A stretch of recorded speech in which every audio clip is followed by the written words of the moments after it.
এই ferry service চালু হওয়ার পর থেকে আমি কিন্তু বারবার বলে এসেছিলাম এই রুটটা ক্লিয়ার করে দেওয়ার জন্য।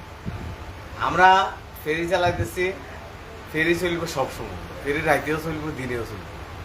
কিন্তু এখন আমরা দিনের বেলা চালাইতে হিমশিম খাইতেছি।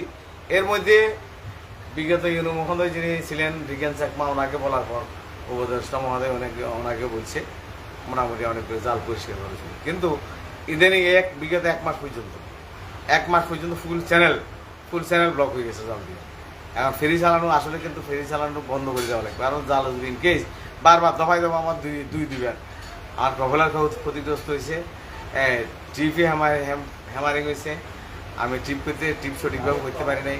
এবার থেকে ওইবার শিডিউল ক্যান্সেল হয়েছে, এবার থেকে এবার শিডিউল ক্যান্সেল হয়েছে, শুধুমাত্র জাল গেল। কিন্তু মিড চ্যানেল যদি রুলিং পিচিং পায় তখন জাল পেছালে তো আমার খুব ভয়াবহ অবস্থা।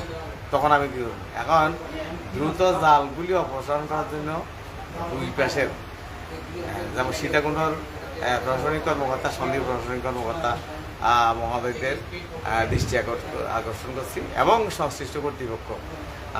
আমার দরকার হচ্ছে ফেরি চালানোর নিরাপদ একটা রুট ধরে। এখন কীভাবে কী করবো সেটা ম্যানেজমেন্টের কাছে বিষয়টা পৌঁছে দিলে আমার মনে হয় ভালো হবে। আমি তো অনেকবার বলতেছি, কিন্তু আমি তো কাজ করতে পারতেছি না।